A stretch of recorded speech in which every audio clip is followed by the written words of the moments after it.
Hello everyone, I'm back and I'm sporting a new do. I think this is the first video I've done with my new do. I got the haircut and now I'm happy.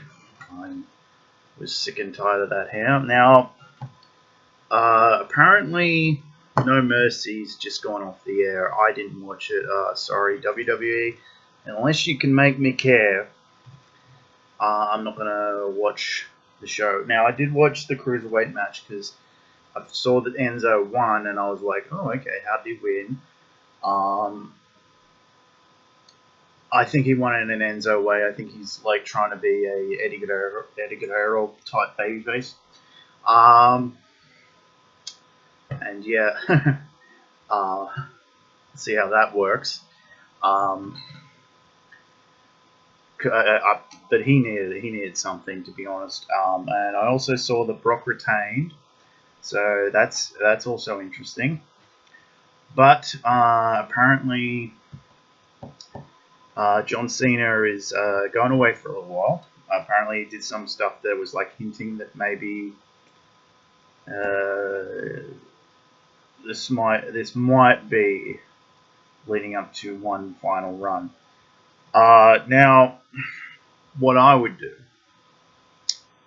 is I'd bring him back to Raw, because that's probably where he's going to be. Anyway, you want to feature him in the lead, and the way I would do it is this. Royal Rumble comes around, and the new champion is Roman Reigns. He's defending his title. He defends his title successfully at the Rumble. And because I would have him beat Brock Lesnar at Survivor Series, because I wouldn't mind Brock entering the Rumble if he's free for that date. I don't know his contract status, but ideally in this plan, yes, he's going to be in the Rumble, because Roman will probably face someone else, and it doesn't really matter who. But we're getting to the Rumble, and we haven't heard from John Cena since this incident, since this last thing from Raw Talk that he's talking about in some way. I'm probably going to go watch that, to be honest. I think moving these to after the pay-per-views might be okay. Ideally, I would have continued these on and just had Smack Talk be like on demand, like right after the show. Have it recorded, and then if you want to step out of 205 Live, you can watch it later at any time, or record it and then put it out the following day or something. Smack Talking that. But anyway, back onto this. John Cena is a surprise entrant, basically, in the Rumble. And he goes on and he wins. Now, if you want, you can tease it on the pre-show, because that is on YouTube and stuff. You can tease Cena showing up. Maybe it's one of the last images that you see before you go to watch it, and you go, they're running down the card last minute, and then they go, wait a minute, after the main event, they go, wait a minute.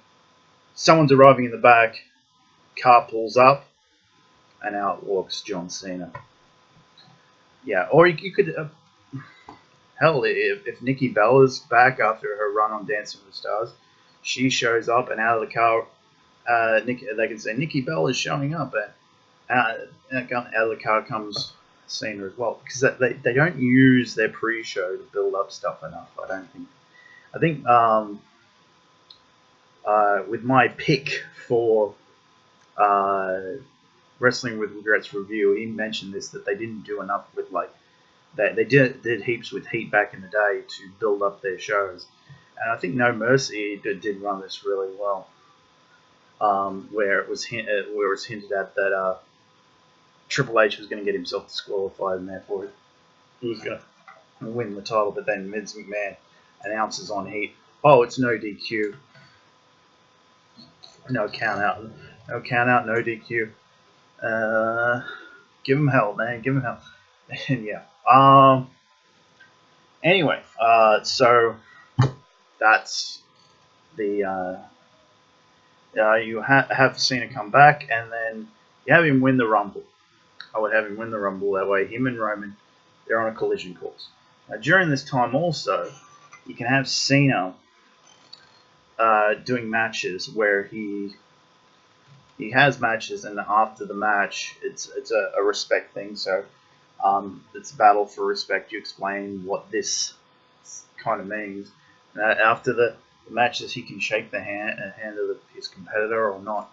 Now Mickey Babylon had a similar idea to this in one of his booking series, and he did it with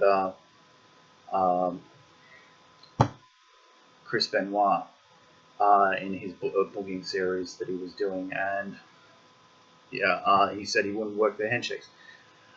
I wouldn't do that either. I would. I think the way you do it with Cena though is it's more based on crowd reaction, and win or lose, it's a handshake. Or if they cheat, well, they're probably not going to shake the guy's hand, but you wouldn't work it, and you would do these on Raw every single week, as opposed to having a US title invitational. But yeah.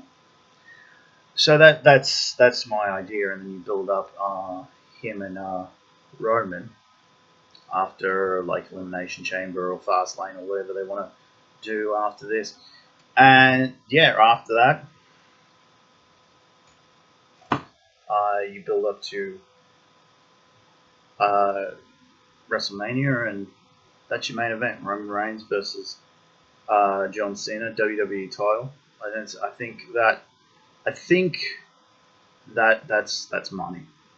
That's a money match. Now I think that's New Orleans is probably not the place I would do it ideally, but it's a good place as any.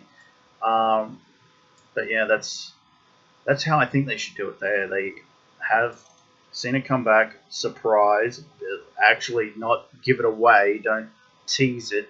Don't release any information about it. Like if you want to soften the ground or say, oh, we're thinking of having Cena is probably going to have a match at WrestleMania. So you can tease that, but because even you do the AJ, you do what they did with AJ. You don't give it away. It's a surprise, and because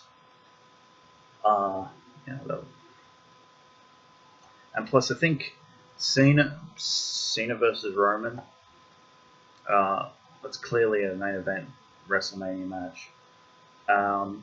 You're probably not going to have Taker. You might have Brock, but yeah, I probably when it gets closer to WrestleMania, I'll give my card that I would do for WrestleMania. But yeah, okay, see you all later.